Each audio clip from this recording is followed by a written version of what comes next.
Good morning. Good morning, everyone. Welcome. I am Harry Cortapena. I'm the Executive Director at IPPR, and I'm delighted to welcome you all here today for today's event. I'm obviously also delighted to welcome the Home Secretary Shabana Mahmood as well. So the lineup today is fairly simple. We're going to hear from Shabana is going to do a speech to open today's event. We will then have questions from the press. There may well be a short break, and then we will be doing an in-conversation with the Home Secretary. We are really pleased to be hosting today's event. This is a core issue for the work that we do here at IPPR. Migration is one of the biggest priorities for the public. It's an area where trust is low, and after years of broken promises, people are fed up. At a time when ethno-nationalism is on the rise globally, and when fundamental norms of tolerance and decency are at risk, it is more important than ever that we have this debate in a way that is serious and that is caring.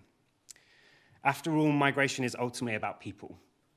It's about the hundreds and thousands of people in our migration system working in the NHS or in social care, the thousands waiting for outcomes of their asylum claims, often anxious about their future and their families' futures. And it's about the communities across the country that, despite moments of tension, are doing their best to rub along and try and create a liberal, open, democratic society. And that is why immigration is so important and why today's speech is so important. We absolutely agree with the government that the core principles of control, contribution, and compassion should be at the heart of this system, and that striking that balance is the only way that progressives can create lasting public confidence in our migration system and in our politics. But there have also been questions raised, including from IPPR, about some of the policies being pursued. Will they really prove more effective than previous governments who've tried to do the same things? Do they really strike the right balance between compassion and control? What will they mean for some of the government's other objectives, like economic growth and reducing child poverty? And that's why we're so delighted to welcome the Home Secretary today, so she can speak directly about how her policies will achieve these things. IPPR has long been a place where progressives can come together to grapple with the big questions facing the country. A space for debate, to put arguments to the test and hold power to account, and all in the pursuit of a stronger, fairer Britain. So it's in that spirit that we host today's event, and with that, I would like to welcome Shabana Mahmood, the Home Secretary, to deliver her speech.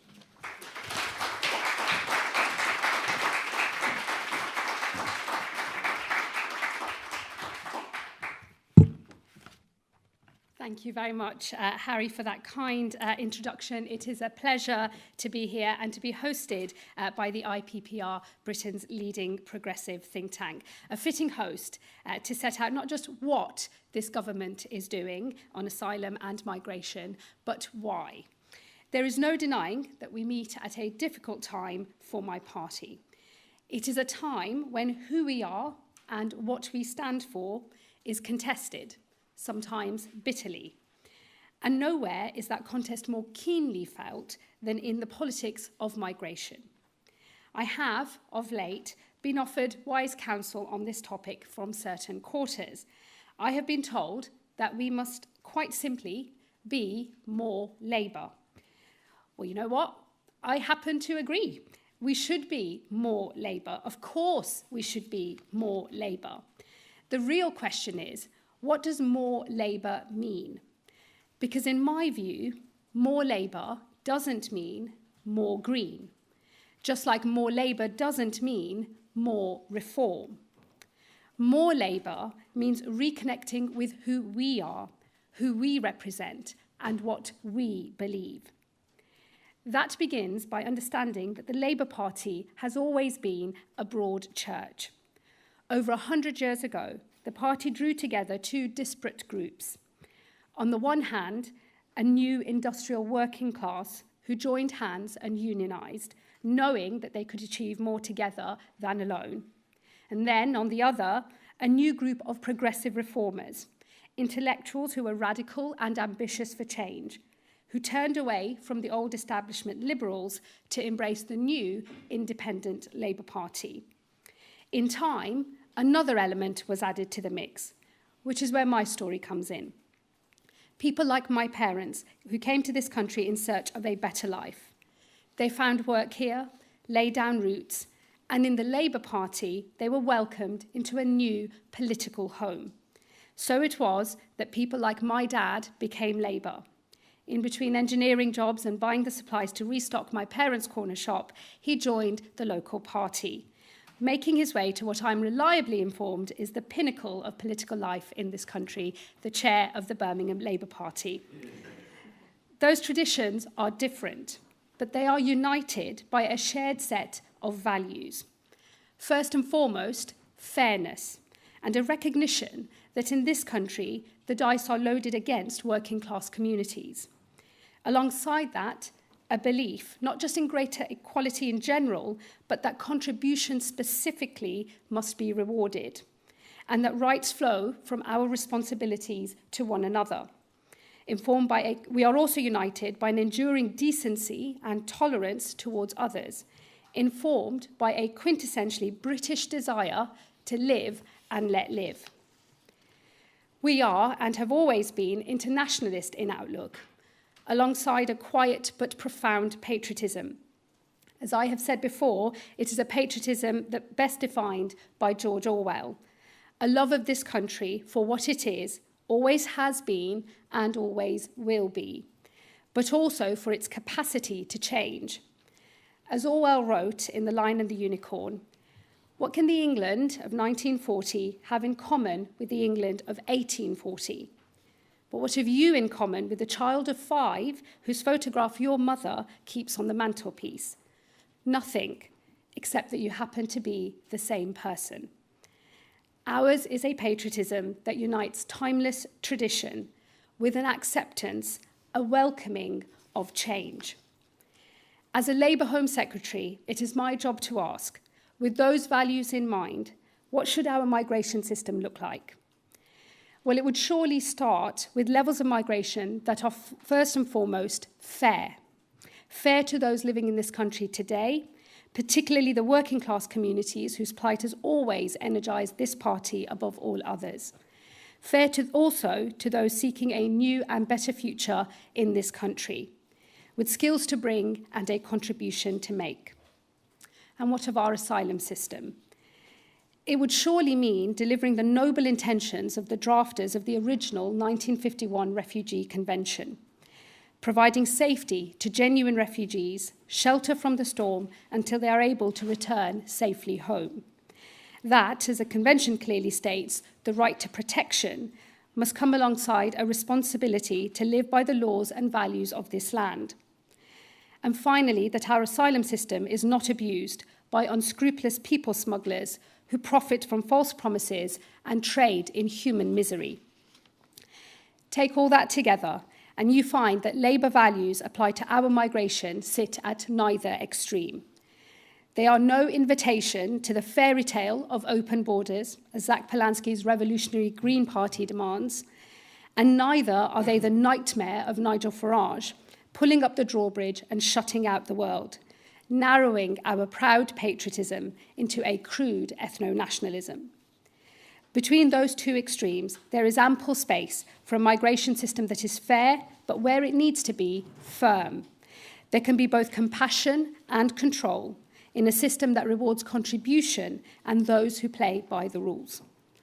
Against that bar, how does migration and asylum in this country fare today? Are we living up to those values? The answer, quite clearly, is no. We are not even close. On legal migration, Zach Polanski provides the rhetoric, but it was the Tories who provided the living experiment of open borders. Between 2021 and the 2024 general election, they oversaw net migration of 2.5 million. To put that in some context, at least 1 in every 30 people in the UK today arrived in that time. In just 4 years, this country experienced levels of migration it had previously seen across 4 decades. It was not just the scale, but also the nature of that change that was so destabilising. This was most evident in the scandal of lowering the skills requirements for some of those who arrived on the health and social care visa. As we now know, fraud was rife, with phony care providers created to draw people to this country on a false promise of work. Absent action, over the next 5 years, some 350,000 low-skilled workers and their dependents will qualify for settlement. At that point, they will gain access to welfare, free healthcare, and social housing. We must be honest about the scale of this. We have never, in this country, in the history of this country, had so much low-skilled migration in so little time. We estimate, based on findings from the Migration Advisory Committee, that the lifetime cost to the taxpayer will be £10 billion. That figure would be paid for by working people in this country. It would mean ever longer waits for the 1.3 million people in this country on the social housing list, and yet more pressure placed upon our National Health Service. It is an affront to the idea of fairness within our migration system. Our asylum system is no closer to embodying Labour values. Criminal gangs are profiting from their vile trade in human beings. People have travelled the world with untold suffering in the process, and over 180 people have died in those final miles across the Channel. Our own system has faced immense pressure. Since the small boats first arrived, nearly 200,000 people have come to this country across the Channel. Today, over 100,000 people live in asylum accommodation paid for by the taxpayer. And this includes both those awaiting an asylum claim or an appeal, and also thousands who have failed their claims but cannot be returned to their home country. The pressure on the taxpayer is vast. Last year alone, £4 billion was spent on asylum accommodation. And I can tell you, as someone with 3 asylum hotels in my own constituency, that the pressure on local communities is considerable. It is worth pausing on that thought, on what this system looks like to those outside of rooms like these. Hard-working people across this country engaged in the daily struggle to make ends meet. They see a state that they pay taxes towards, yet it is proving unable to stop a flow of dinghies across the Channel. And they see a state that is paying billions towards hotels like the one near them. It doesn't look fair because it's not fair, and it erodes their trust in government. That erosion in trust matters because people ask fairly, if we cannot deal with so visible a failure, what can the state achieve at all? It is our creed as the Labour Party that the state can and must be a force for good. Without the trust of citizens in the state, there is no space for Labour values in any part of government to be realised. Restoring order and control at our border is not a betrayal of Labour values. It is the necessary condition for a Labour government to achieve anything it hopes to. It is within that context that I am embarking on some of the most significant reforms to migration, both legal and asylum, in a generation. On legal migration, that means ensuring we are attracting those who can and will contribute to this country, that migration levels are manageable, so we are attracting high-skilled workers, while at the same time introducing new controls to migration routes, which has now seen net migration fall by nearly 70%. For those who come to this country, who can contribute to our national life, I am clear. They should have a path to settlement and ultimately citizenship. I want people to put down roots in this country and to contribute to our national life. But it is essential that the privilege of living in this country forever is earned and not automatic. We are currently reviewing the responses to our consultation on the new rules around settlement. But let me be clear about the principles that we put into that consultation. First, the qualifying period for settlement should move as a norm from 5 years to 10. Secondly, there will be certain conditions that must be met in order to qualify. A clean criminal record, no debt to the taxpayer, a history of being in work and paying taxes, and higher standards of English language. In this week's rule changes, we made the first of these changes. A year from now, those who arrived on a visa, now seeking settlement in this country, will need to speak English as a foreign language to A-level standard. I should also state for the record that we are talking about English as a foreign language. A working knowledge of Shakespeare and Chaucer is very welcome, but will not be a condition of settling in this country. Command of the English language itself, however, will be. Our intention, subject to consultation, is that the point at which settlement is possible will now vary. We have proposed that some will earn settlement at or earlier than 5 years, including public servants like doctors and nurses, and those who are contributing the most to the nation's finances. Others will have to wait longer before they can apply for settlement. It is entirely consistent with Labour values that we address the challenge posed by the impending settlement of the hundreds of thousands of low-skilled workers and their dependents who arrive between 2022 and 2024. That means applying any rule changes to those who are in the UK today but have not yet received settled status. If we do not, we will see a £10 billion drain on our public finances and further strain on public services like housing and healthcare already under immense pressure. That is an affront to the idea of fairness within our society.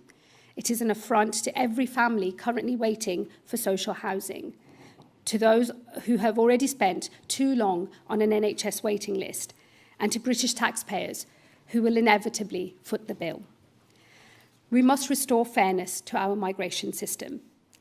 In the asylum system, that means we will always offer protection to genuine refugees. This country has shown enormous generosity in recent years to those fleeing war or persecution, including over 310,000 Ukrainians granted leave on the Ukraine visa schemes and 184,000 Hong Kongers who hold British nationals overseas status. We will now open new and safe and legal routes, starting this autumn by opening a new student refugee route, with the first arrivals in autumn 2027. This will be the first of a series of new safe and legal routes, which will include a new work route and the expansion of community sponsorship following the success of the Homes for Ukraine scheme. But at the same time as showing that immense generosity of spirit, we must wrest control over migration back from the smugglers and restore order and control at our border. That means bearing down on illegal routes to this country, tackling illegal crossings, and as a result, reducing the burden of so many living in asylum accommodation. Since launching the Border Security Command, we have made over 5,000 law enforcement disruptions of smuggling gangs and stopped more than 40,000 attempted crossings. But clearly, it is not enough. Crossings continue, up last year on the year before. And while asylum claims have fallen across Europe, they have been rising here in Britain. We must remove the incentives that are fueling the human trafficking trade and have left us with 100,000 people now living at huge expense to taxpayers. Today, seeking refugee status in Britain is more attractive than in other countries in Europe. A 5-year initial period of leave leads almost automatically to settled status. This means refugee status is, in effect, permanent from day one. This fact encourages asylum seekers to pass through other safe countries in pursuit of asylum here, including the tens of thousands without a legitimate claim who have, in effect, tried their luck here, considering the risk worth the huge reward. This government will never step back from our responsibility to provide refugee status to those fleeing war and persecution. But we will now restore this to the intention of the 1951 Convention, that refugee status is a temporary sanctuary, a safe haven until a return home is possible. Because refugee status shall, and I quote from the Convention, cease to apply to any person who can no longer, because the circumstances in connection with which he has been recognised as a refugee have ceased to exist, continue to refuse to avail himself of the protection of his nationality. That starts with a change to migration rules, which comes into effect this month.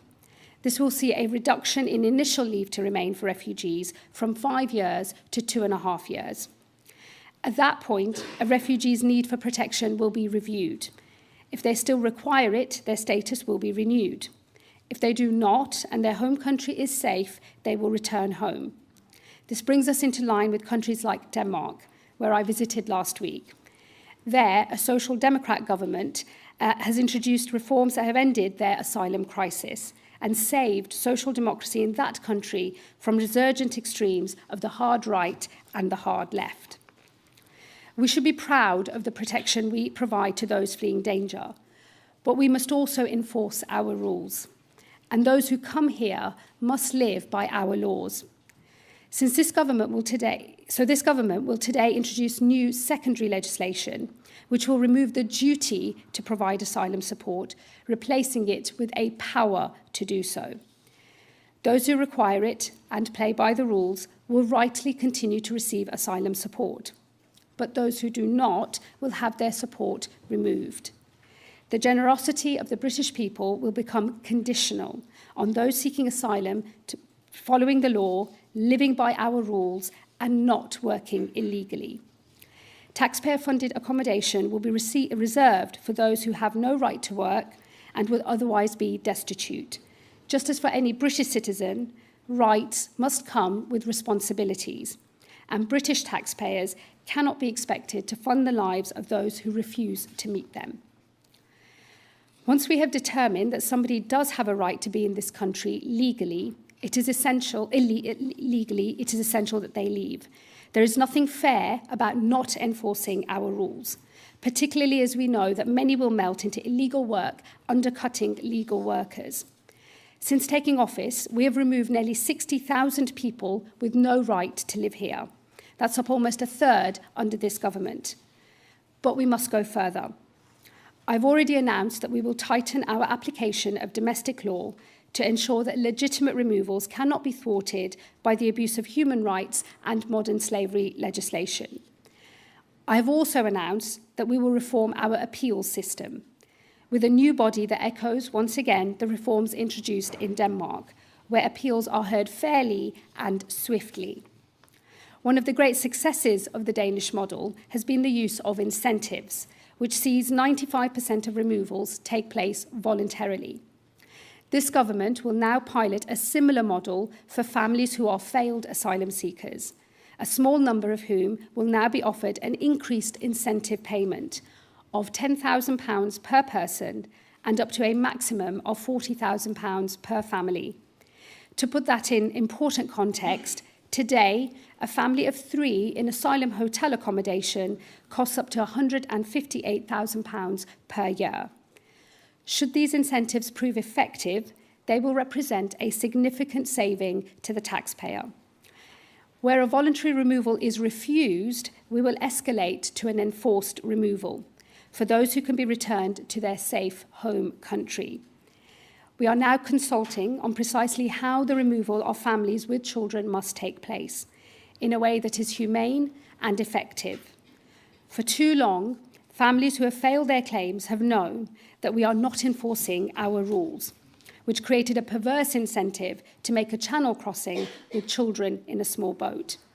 It is now on the parents in these families who can safely return to the home they came from to do the right thing by accepting an incentive payment rather than face an enforced return. Regardless of what my political opponents may like to pretend, enforcing our borders is not a unilateral process. It requires a partnership with countries across the world. Every week, planes lift off from this country to return those with no right to be here, returning citizens to countries across the world who play by international rules and norms just as we do. That partnership allows us to remove failed asylum seekers, visa abusers, and foreign criminals, all of whom are being removed from this country at a rate far higher than the one that we inherited. The Labour Party has always been internationalist, but while we speak softly, we are not fearful of carrying a big stick. Since I became Home Secretary, I've shown my willingness to do so.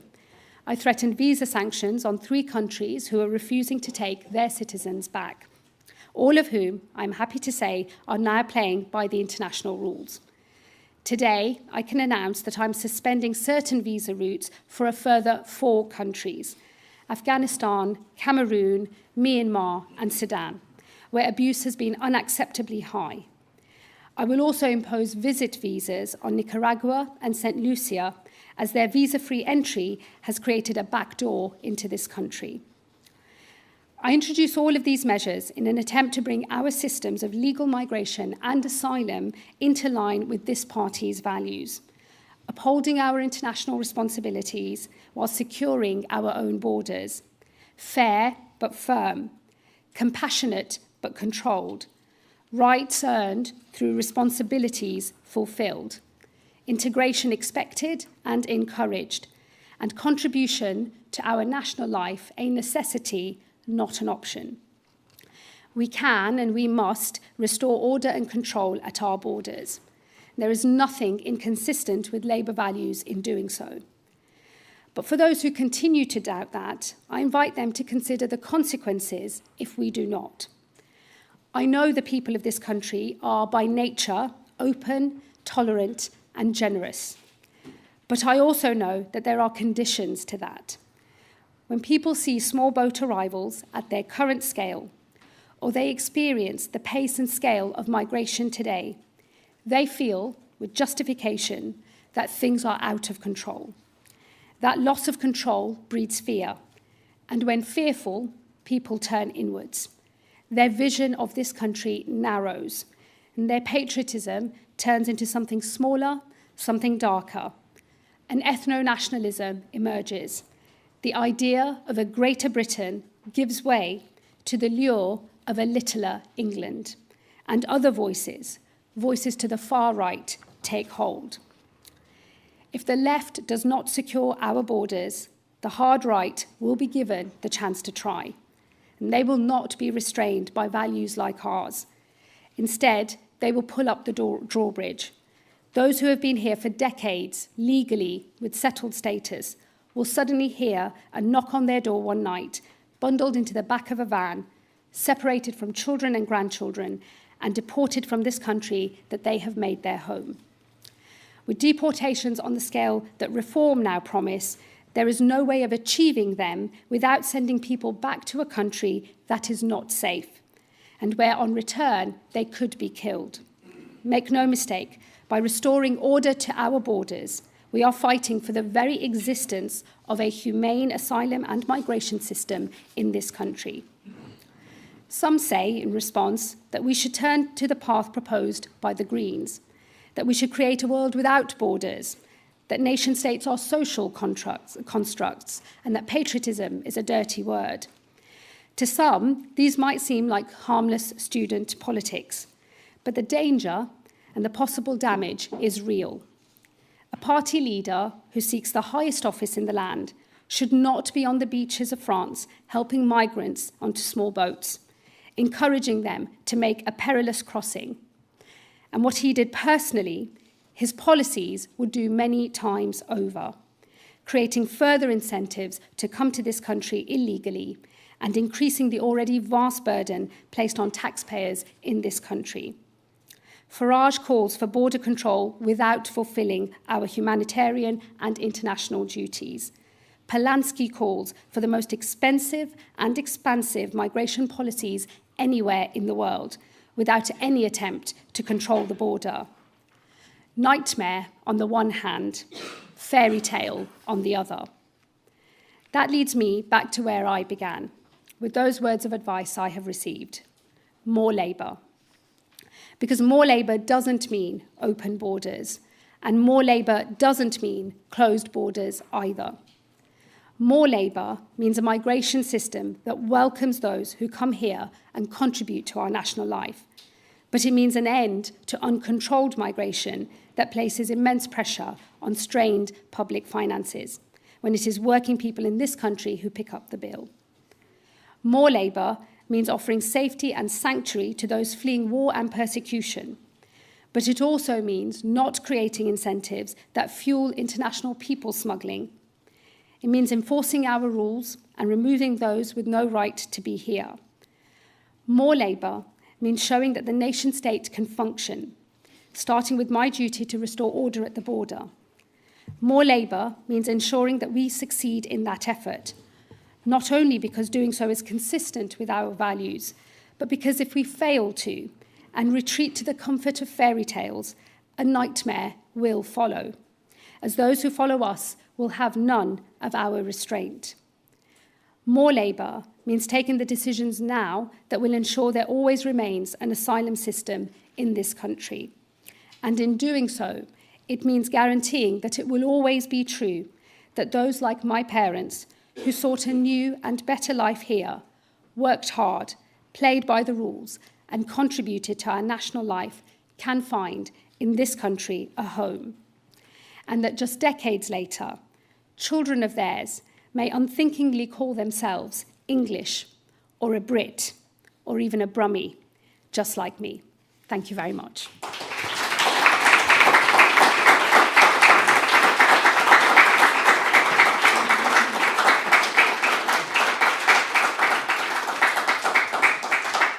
Right, I think we're going to take some questions from the press now. We've got sort of about 45 minutes, so I'm going to kick off first with Chris Mason at BBC.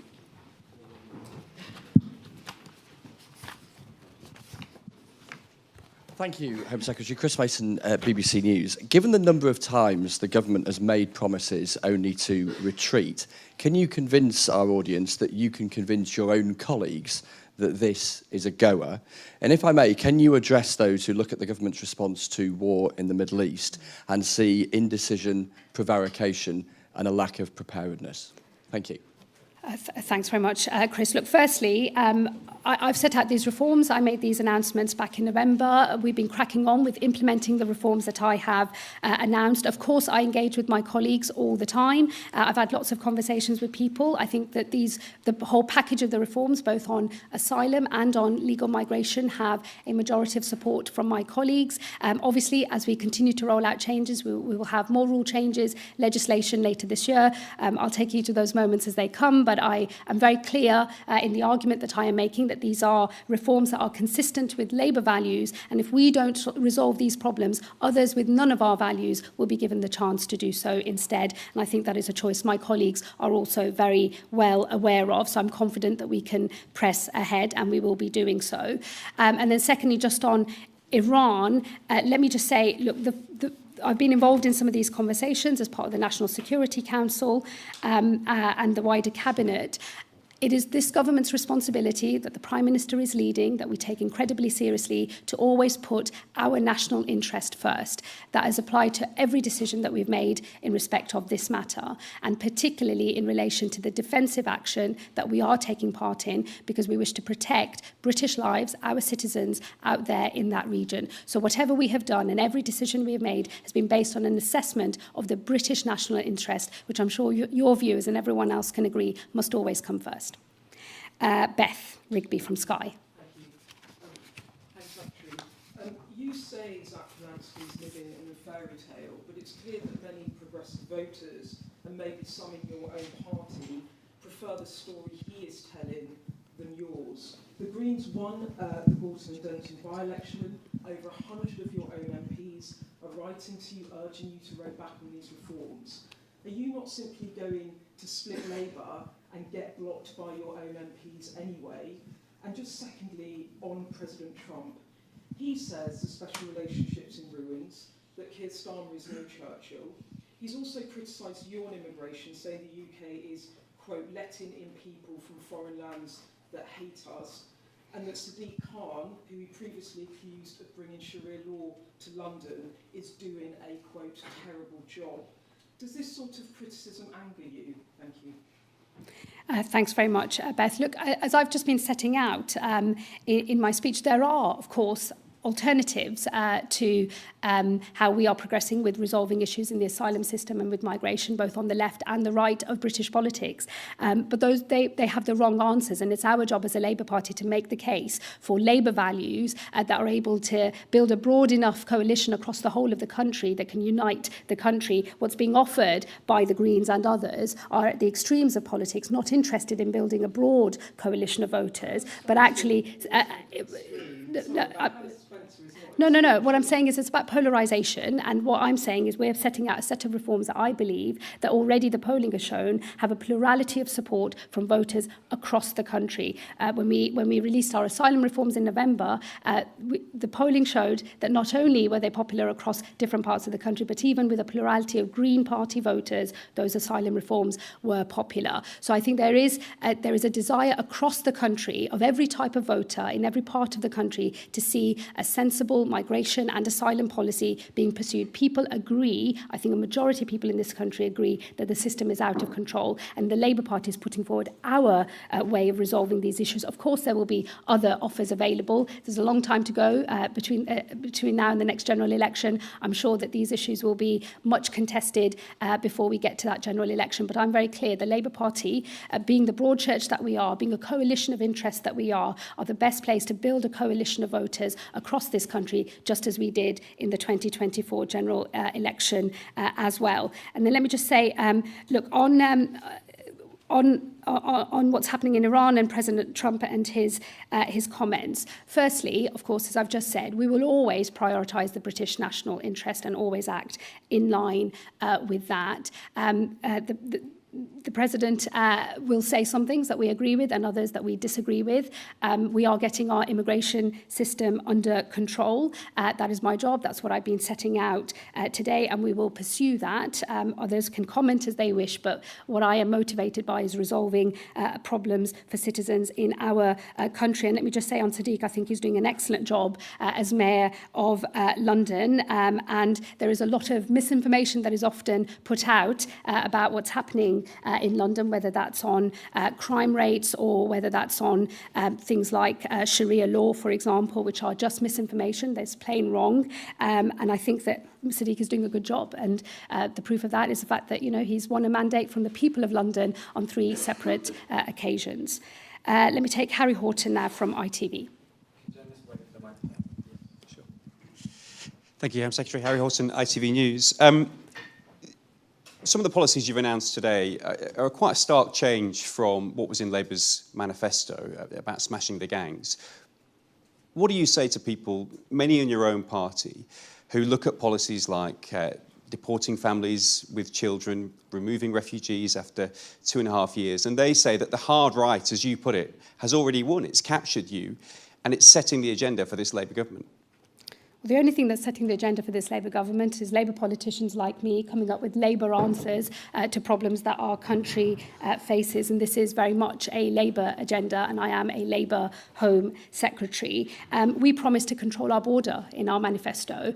Yes, of course, we talked about the gangs that are operating, and we've taken huge action on that. And as I said in my speech, 5,000 disruptions in collaboration with our partners in France and elsewhere in Europe. We've disrupted up to 40,000 crossings being made. Obviously, crossings are still being made, so we know that that's not enough and we must go further. But we are fulfilling the policies of our manifesto and the promise that we made to the British people that we would sort our migration and asylum systems out. And that's what these policies are designed to do. And just on the returns of families, we're talking about people who have failed in their claims, who have exhausted all of their rights of appeal and who do not have a right to be in our country. And it cannot be the case that any party can say it's fine to break our rules, have no right to be here, but it's okay, we're just going to look the other way. That is the kind of behaviour that I think has cost us huge public confidence in this system, because we're not enforcing our rules. And what that says to people who do follow the rules and who do abide by the laws of this land, that actually if you can get away with it, what incentive is there for others to follow the rules in the first place? So I think it's incredibly important.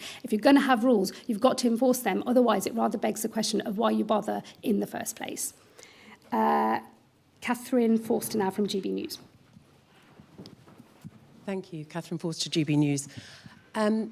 You're talking tough on cracking down on illegal migration, but we've heard a lot of pledges before. Why should GB News viewers believe that you will be able to get all these measures through your own MPs, knowing that they have a habit of saying no to things they don't like and stopping the government doing things, and also past lawyers, and also on the situation in the Middle East we are involved, whether we like it or not? Haven't we been rather slow in sending, for example, the warship to the Middle East still in Portsmouth, given that we knew of this US build-up and the likelihood that we would need to defend ourselves there? Thank you. Thank you very much. Look, we've made a set of commitments in our manifesto. The Labour Party has to pursue reform of this system, and I've put forward a set of Labour reforms, based on the values of the Labour Party that I believe have a majority of support in Parliament and amongst our own members of Parliament. But look, these are debates, and people will have their views and they will make their arguments. This is obviously a very public process, and for those who don't wish for the system to reform, they will have to explain what they want to do instead and how they will fund the consequences of alternative choices that could be made, and who will ultimately be paying the price. That is the nature of debate in this country. It's the nature of scrutiny in this country. I put forward a set of proposals. They are being scrutinised. If people have alternatives, regardless of who they are, those too will be scrutinised. And in the end, it is the public that will want to see confidence from its politicians in dealing with these problems that we face and in having answers that can meet the scale of the challenge. And what I would say to you in terms of action is we're cracking on. I've been in the job for, I think, just over 6 months. It does feel a bit longer than that. But, we made these announcements in November. We're cracking on with implementation. We're only just into March. We'll keep going. We will have primary legislation as well as secondary legislation and rule changes in the normal way for immigration rules that happen automatically twice a year. So we're cracking on with making the changes. So I'd say to your viewers and others who are watching, judge us by our record and what we actually deliver. And then just on, consequences of the action in Iran, we've been building up for some weeks activity and resource in Cyprus in order to protect our interests there and to do the right thing. And of course, we're now taking more action as well. I don't accept what's been said on pace. We've always made these decisions putting the British national interest first, and we have already been acting, and now we are also going further. Let me take Natasha Clark from LBC. Hi, Natasha from LBC. On the issue of paying failed asylum seekers up £10,000 each, up to £40,000 to leave, reforms say that you are incentivising more people to come and that it's a golden goodbye for people who are abusing the system. On the other hand, the Greens say you're making a scapegoat of migrants. What's your response to those criticisms? And just on Iran, we saw some clashes in Greater Manchester last night after a vigil was arranged for the former Ayatollah. Are you worried about tensions in the Middle East playing out on the streets across Britain? Should we be concerned about an increased threat here? Thank you. Well, firstly, just on the question of incentives, both the Green Party and Reform are wrong. We already, and have under previous governments as well, offered incentive payments to people for them to leave this country, to encourage that to happen.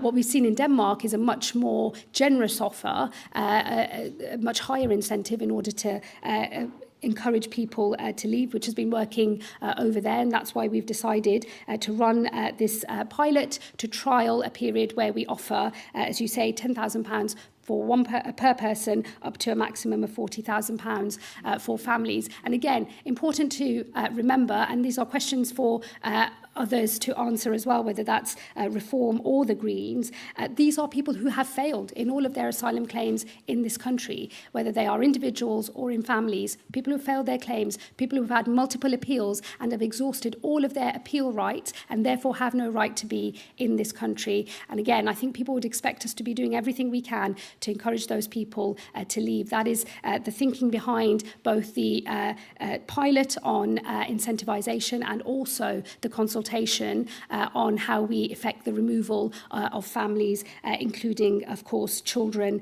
as well. If people don't take this incentive, by the way, we will move to an enforced return. That is the point of this process. You incentivize people to take the money and to leave on their own accord, or we enforce a removal, which is obviously always much more difficult to do, but we will crack on with doing so. And again, important to remember in Denmark, which has had huge success with both incentivization payments and getting control of its border overall, 95% of the removals from that country are voluntary. So it's worked in other places.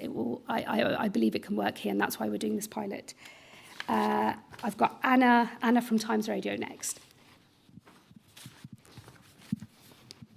Anna Mihailova, Times Radio. Britain's welfare bill is set to rise to over 400 billion a year by 2030. You talk a lot about Denmark, but Denmark takes a much tougher approach to getting people back into work in particular, and off sickness benefits. Do you think £400 billion a year is sustainable? Do you think it creates a pull factor for people to come here, which undermines the measures that you are introducing if it isn't combined with cuts to welfare spending? And do you want to see it reduced? Well, I think the first start point is that long before you get to what's available in the welfare state for those who have legal status to be here, is that we're not enforcing our rules properly anyway. The reason we're proceeding with removing the duty to support somebody and removing that from a duty to a power to support people is because there are already people in the asylum system who are receiving asylum support. And the combination, by the way, of asylum support for all asylum seekers is about £4 billion a year, but a proportion of those people have arrived in the country on a legal route, had the right to work under that route, and had to show that they could support themselves before they came into this country. And it's right that we now look at whether they receive asylum support or are actually expected to support themselves, having given those commitments when they came into the country in the first place. And separately also, in large parts of our system, if you've made yourself intentionally homeless, for example, a local authority does not have to house you. If you're breaking other rules and conditions of support from the state, you don't receive all of those benefits from the state. It's right that we transpose the same thinking into our asylum support system, because at the moment, once you put in an application for asylum, we're pretty much supporting everybody. So now that we're moving away from this flat duty to provide support to people and moving instead to a power, we will exercise that power and the discretion within that power in line with a framework that is designed to make sure that people who can support themselves do so, and that we only support those who, without that support, would be destitute. So that is one way I think we should be able to get control of the costs. I was actually just going to come back, because forgive me, I forgot I didn't answer the second part of the LBC question on public protests. Look, we're monitoring very closely the situation here at home in terms of the reaction to what's going on in the Middle East. It's not unusual for tensions to rise in this country based on events elsewhere. Of course, people have family and friends in other parts of the world. There are large diaspora communities here who are often affected as well. We have a large Iranian origin diaspora in this community, in this country. We have others who have fled that regime, who've made this country their home. So there will be people watching very closely with a deep personal interest, and we are monitoring very carefully what's happening across the country, monitoring tensions in our communities, and the police, I know, are absolutely ready to respond to any activity that falls outside of the law. Let me come now to Darshana Soni. Well, look, I'm not here making policies for the wider welfare system. What I'm setting out is the welfare system insofar as it interacts with the migration system, and I've set out a range of policies and proposals today that are designed to get some of that spending back into control. Darshana Soni from Channel 4. Thank you, Darshana from Channel 4 News. You said that these changes reflect Labour values. You know that within your own party, a lot of progressives disagree. And we're being told that 100 Labour MPs have signed this letter asking you to rethink your plans. You will need those 100 votes to get anything through the Commons, any legislation.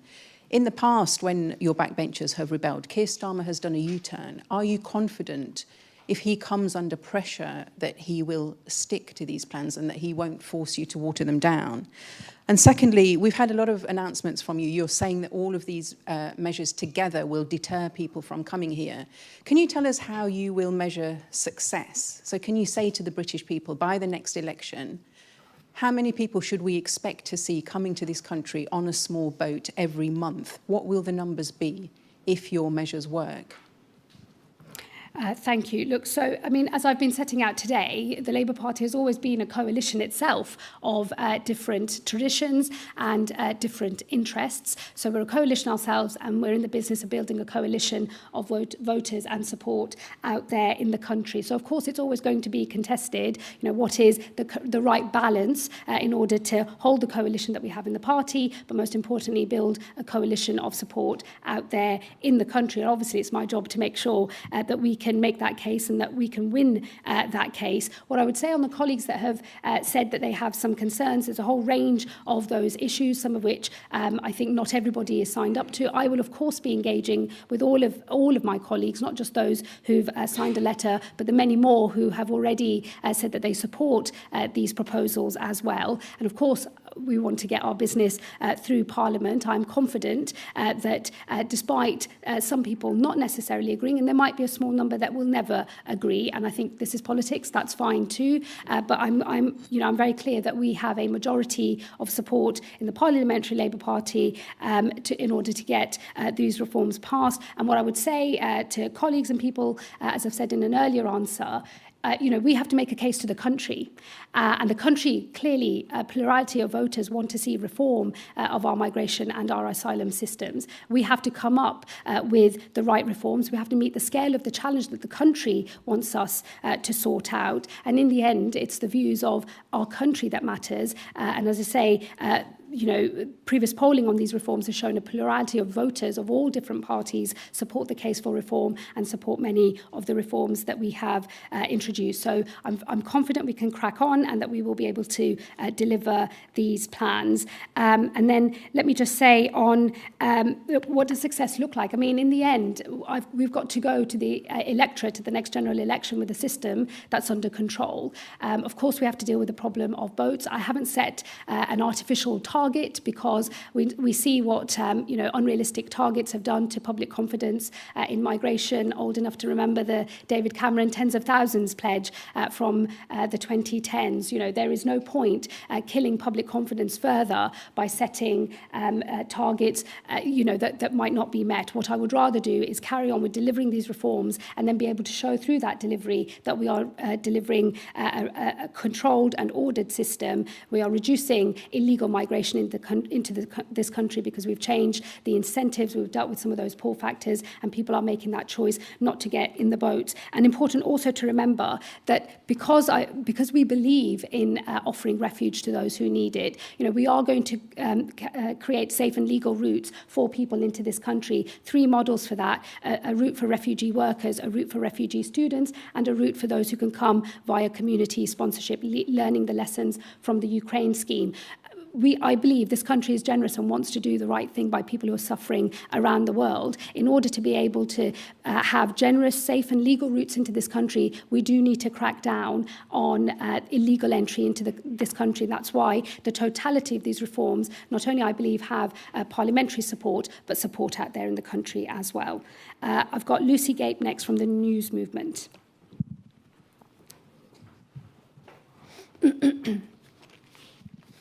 Thank you, Home Secretary Lucy Gape, the News Movement. The government is losing support from young people, is cutting study visas from some of the world's poorest countries going to remedy that. Does it align with your promise to help those genuinely in need? And how do you interpret that surge in support from young people for parties like the Greens and reforms? Thanks.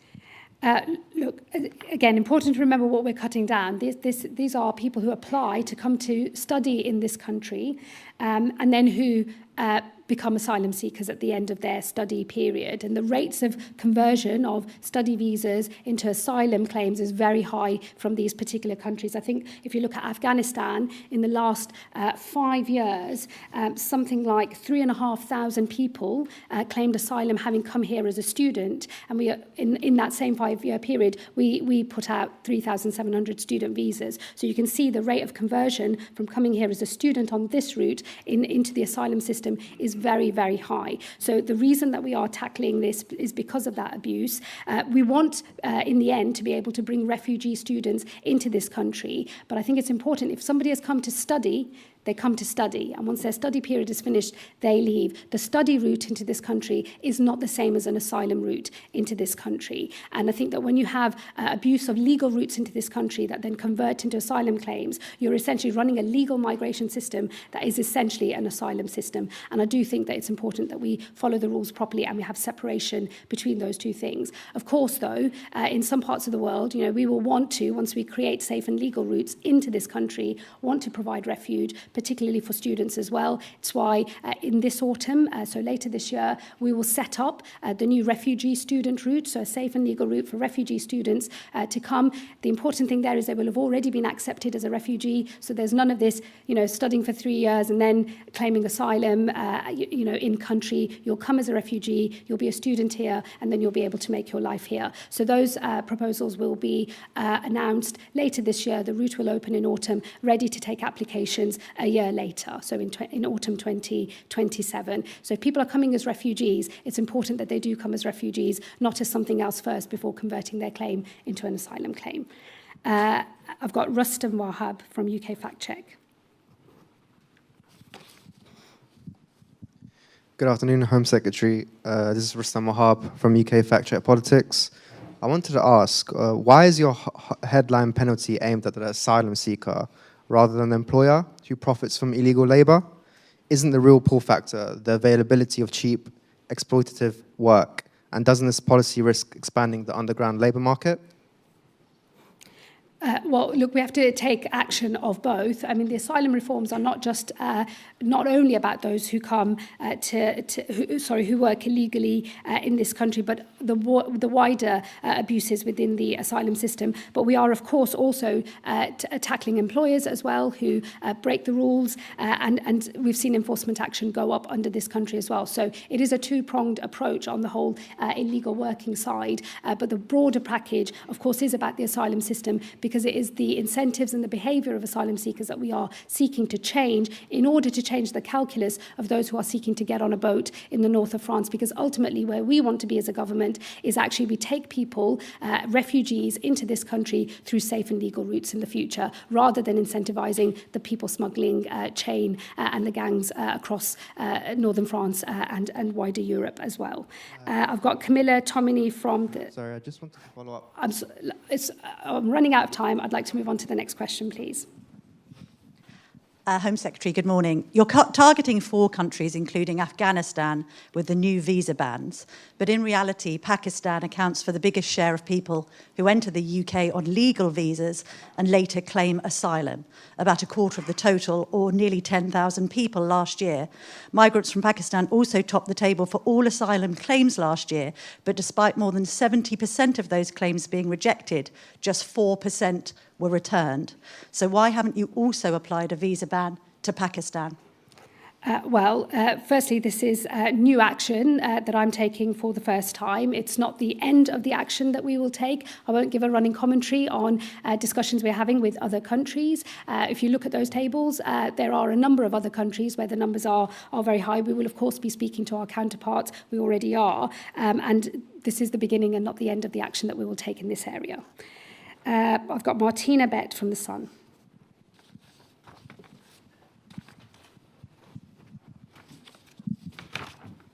Thank you very much, Martina Bett from The Sun.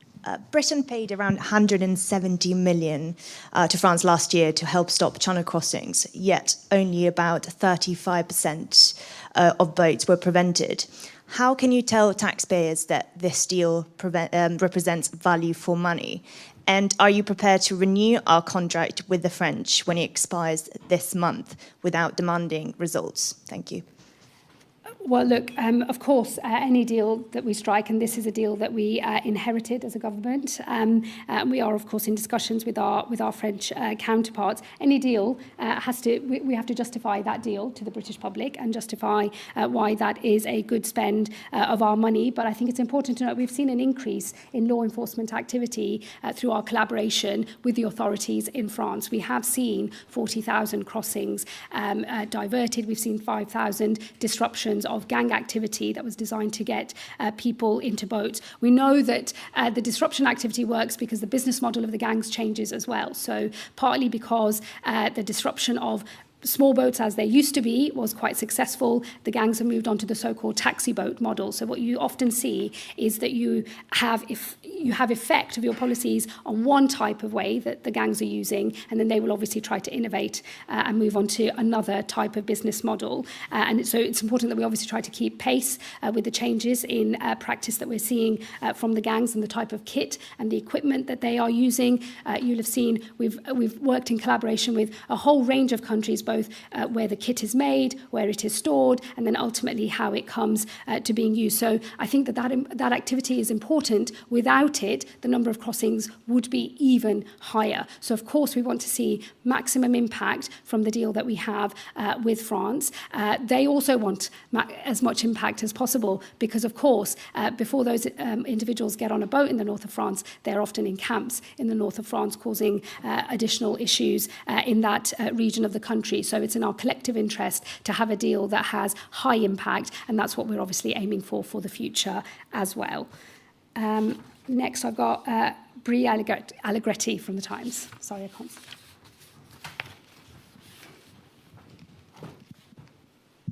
Thank you, Home Secretary Aubrey Allegretti from The Times. You've obviously taken a lot of questions on this subject today. You've acknowledged that Labour is a broad church and said that you're confident you will get these migration reforms through Parliament. But there's one thing I'm still unclear on, and that's whether you're saying that there is any room for manoeuvre. Is your message there will be no watering down? These plans are essential in their totality, or are you signalling that you could be open to compromise if Labour MPs in enough numbers demand it? And if I may, one of your Conservative predecessors, Suella Braverman, once said it was her dream and obsession to remove small boat migrants to Rwanda. Do you have a dream or obsession for an achievement in mind in your office to bear down on illegal migration? Thank you.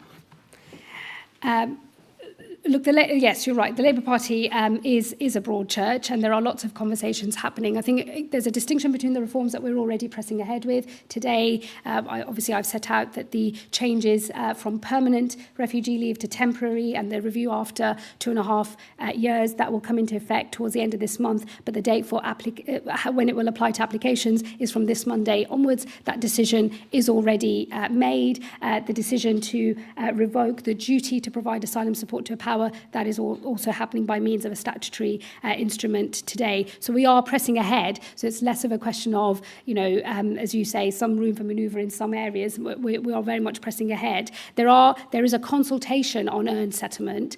So these are the reforms around moving from 5 years to 10, which cohorts of people can earn an earlier settlement at 5 years or maybe even 3 years, and those who will have to wait longer. That is a consultation. It ended on the 12th of February. We are currently going through the responses now. There were over 200,000, so it will take us a little bit of time to have done all of that work. And in that consultation process, people have made suggestions of transitional arrangements, things we might do differently, particularly on if we have minimum income requirements, whether those attach to individuals or whether they attach to households, for example. So there are points of detail here that we have deliberately consulted on across the whole picture, particularly on transitional arrangements. So obviously, I will look at the proposals made in the consultation and then finalise the policy later this year with a view to enacting the final policy again later this year. So there is still some work to do, but that was always the case with the earned settlement consultation. But the principles behind that consultation, the fact that we want to move to a model that rewards contribution, the fact that actually for the new norm, the qualifying period will move from 5 years to 10, the fact that we do need to deal with the very large number of lower skilled migrants who've come into this country, the largest rate of low skilled entry into this country that we have ever seen in our history, and all of the attendant issues that has, we do have to have an answer to that particular issue as well. So those are the principles that are sitting underneath that earned settlement consultation, and we will obviously finalise the policy in due course. In terms of dreams and obsessions, look, I'm determined to do the right thing for the country. These reforms are the right thing for the country. I want to deliver an ordered and controlled migration system that retains public confidence across a plurality of voters all across our country, so that we have the public permission to both retain an asylum system at all and to continue our system of legal migration as well. I think if we can do that, we can unite our country around an issue that is currently dividing our country, and that is something that I consider my duty and my responsibility. I've got Martin Beckford from the Daily Mail next. Thank you, Secretary. As you know, next Saturday is due to be the Al-Quds Day March, which will start outside your office, the Home Office. Given the fears that have been expressed that it will lead to disorder, anti-Semitism, and the spectacle of people expressing support for the Iranian regime, do you think it should go ahead, or will you request that the Metropolitan Police cancel it? Thank you. Well, the decision on specific marches is an operational matter for police, and I'm not going to interfere with operational independence. What I would say is we, of course, have a range of powers where protests are concerned, primarily around conditionality for those protests, so the time period over which they can occur, where precisely they have to be located. There is an existing power of ban, but it's been very rarely used because, as people who are well-versed in this territory know, the policing of a ban can often be more tricky than the policing of a protest in the first place. So these are finely balanced judgments on how best to maintain public order that are made by the police each time any of these events occurs. And I would expect the police to be, of course, using their full powers, but using their professional judgment on what is the best way to maintain order on our streets. I've got Kieran Stacey next from The Guardian.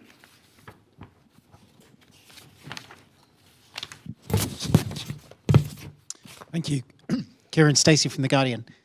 The pilot scheme that you've announced envisages that 150 families will be offered money to leave voluntarily. If they don't accept, they might be forced to leave. How much force are you willing to see border officials use against children in particular if their families do not take up this offer? So we are currently consulting. It's a targeted consultation on how to effect the removal of families from the country. It's actually a consultation on two parts. One is on how to withdraw support for those who are not complying and who have exhausted all of their appeal rights and do not have the right to remain in country. And then, of course, there's the other part of the consultation is on the handling of children and others in order to effect a smooth removal. That was a targeted consultation with the Children's Commissioner, with local authorities and with others as to how best to implement this policy. We already have policies across other bits of the public sector that are about enforcement where children are concerned. There are well-used legal tests for how to do so in a way that's necessary but also proportionate, and how to best judge that, and then also how to best scrutinise that. So I'd expect the principles that underlie this sort of work in other parts of the public sector to inform the approach that we take within immigration as well. But that is why, in the end, a voluntary removal is always the best option for all concerned. It's the best for the taxpayer because it's the cheapest option, but it's also the best for the families as well. And we can't be in a position where essentially you're incentivising families to not play ball with all of the attendant impacts that has on their children's lives, using the youngest child in order to have a longer stay in this country. So we have rules, we do have to enforce them, and the lack of enforcement of them creates its own kind of incentives and pressures in the system as well. Can I have Michael Knowles now from The Express? Thank you, Home Secretary. How are you going to increase the number of removals among the small boat cohorts who are particularly difficult to deport? Thank you. Well, we're already seeing an increase in removal. So under us, we've had the highest rate of removals, I think, in at least a decade or more, with big increases in enforcement across the picture. So removals are just under 60,000 at the moment under this government. They will go up. Of course, there are some barriers to removal. So, for example, if somebody is from a country that is not yet deemed safe, we do not return people to countries that are not safe.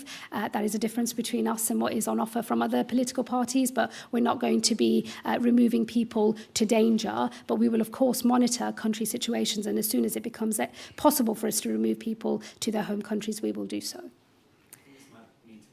Oh, okay. So that's Dave Burke at the Mirror.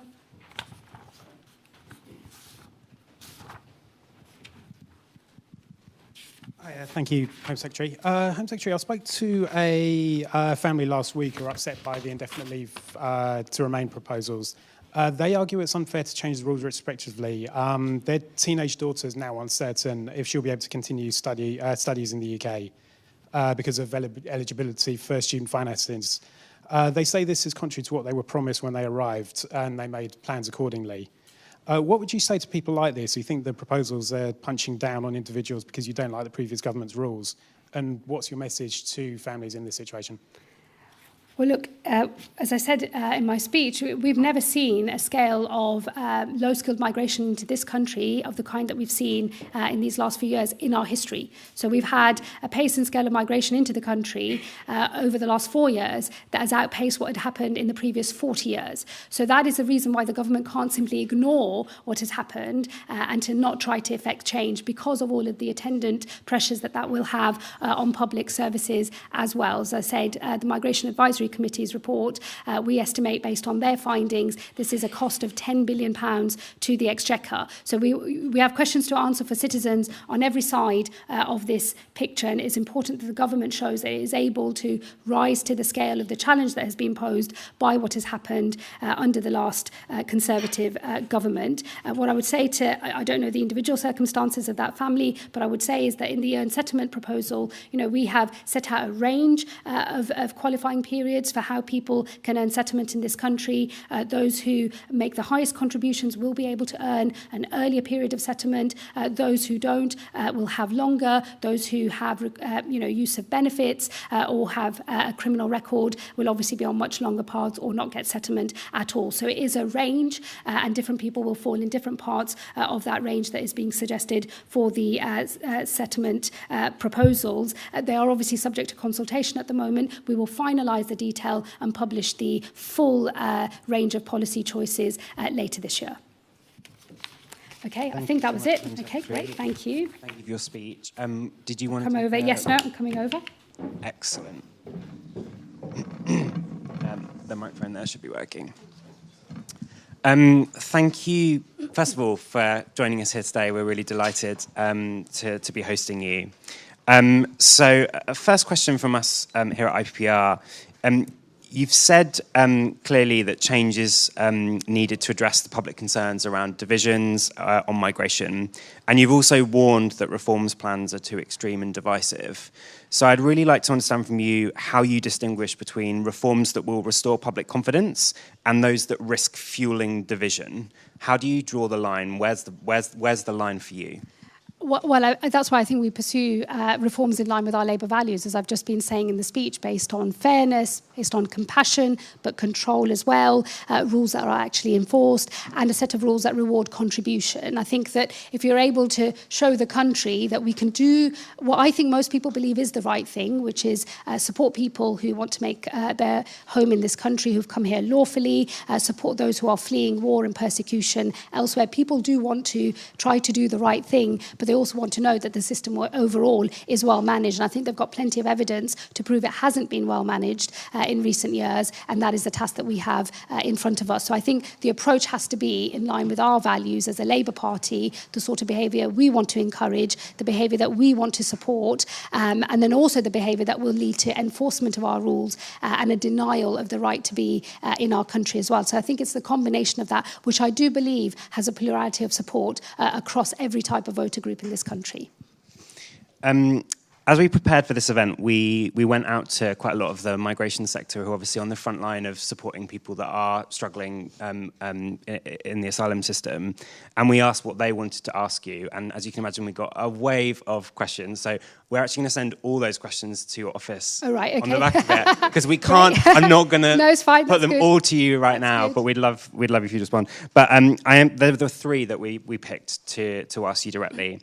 So Kristen Jarrett from We Belong has asked, for individuals currently on a pathway to settlement under existing rules, can you commit to a clear and fair transitional set of arrangements from the system that exists when they started that process and the rules they thought they were working under, and then the rules that you're now introducing?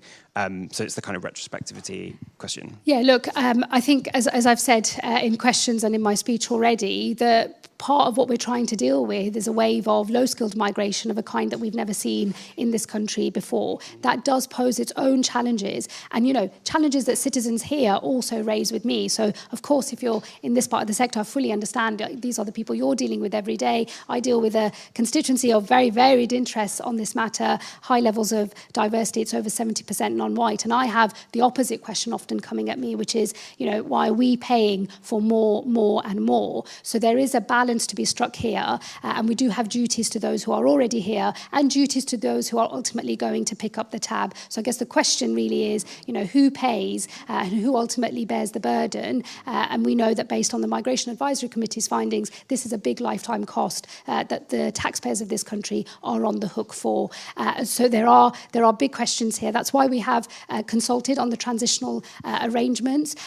But I would also just gently say that this is the problem we're trying to fix, and so we do have to come up with an answer for it. You know, that is something that we're going to have to take into account. The other thing I would just remind everybody is, it has always been the case, and this has been tested in case law before, in appeal courts as well, that the rules that apply to your application under our immigration rules are the rules in force at the time of your application, not at the time of your arrival in the country, because there is a recognition that immigration rules change. They change quite regularly, and in fact we have 2 sets of immigration rule changes as a matter of course every single year as well. So in terms of the rules applying at the point at which you make your application, that has been settled practice in this country for many years now. Just a brief follow-up on the fiscal contribution of care workers.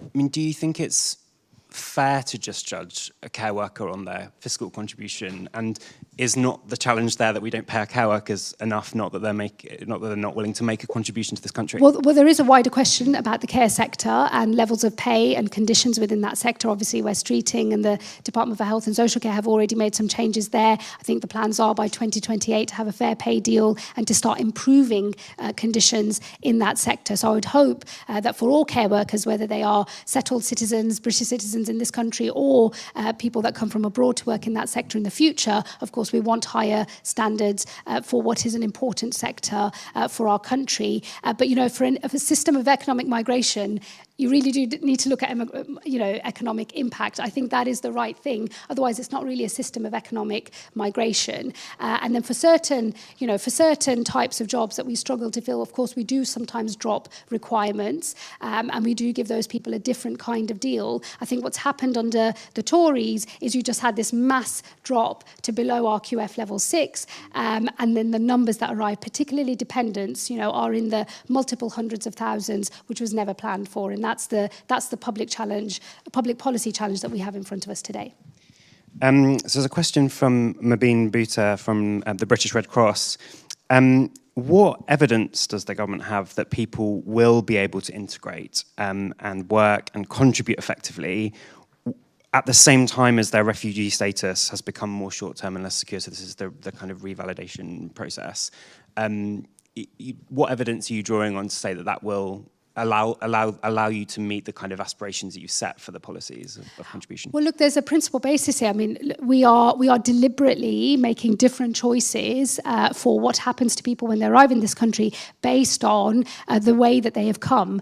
In the future, as we get on with setting up our safe and legal routes for refugee workers, refugee students, and also people coming with through the community sponsorship model, that will be the most privileged way to enter this country as a refugee. And I think it's it's important to change the calculus of people that are looking to pay thousands and thousands of pounds to criminal gangs and people smugglers, that is the worst way to try and come to this country, that we will take a fair share of people from around the world and offer sanctuary, but in a way that is controlled, set on our terms, and through routes that we manage ourselves, not things that are in the pay of people smugglers. So I think it is right to try to distinguish as a matter of principle between the different ways in which people enter and then what they can expect having entered in that way. So there is a deliberate policy principle here. That is why the totality of the reforms, as we settle the policy on earned settlement, when put together, it will be very clear that the very worst outcomes are for those who have come by paying smugglers a lot of money and getting on a boat. But actually, as we grow the numbers that we take ourselves as refugee students and workers, those people will have the most privileged setup of all. So I think that's the right thing to do. Also, within the new core protection model, we will, of course, also, alongside that, set up the protection work and study route, which will give people a chance, if they can study or contribute to the country, to this country, to switch into that route, which will also, I think, help to integrate them as well. So it is a combination of the two that I think makes the overall package fair. And then a question from Laura Taylor from the Refugee and Migration Policy Project. You've said that immigration policy should be fair and should value contribution, but your reforms mean at the moment that, for example, a child of a wealthy banker could secure settlement in 3 years, while a child of a care worker might wait 15. What message does that say about what contributions we value as a country? Well, again, I'll just repeat, it's a system of economic migration, so I think economic impacts have to be taken into account in the system of economic migration. But secondly, actually, through the earned settlement proposals, we are looking to essentially treat people as individuals wherever possible for their journey to settlement. And we will have to have bespoke routes for children because, of course, there will be a difference. It won't make sense to necessarily treat children who arrived here very young the same as those who arrive, just shy of their 18th birthday. Those are matters of detail that we've consulted on and that we will draw up our full proposals for. But in the future, we are looking to look at settlement by individual rather than by family cohort. So to distinguish the two, because everybody should be on their own settlement journey. And then final question from me, really. You've just made the point that, you have to balance here the concerns of communities up and down the country that feel that change has happened too rapidly at times in the last few decades, and with the kind of desire to have a proper asylum system for people that have genuine claims.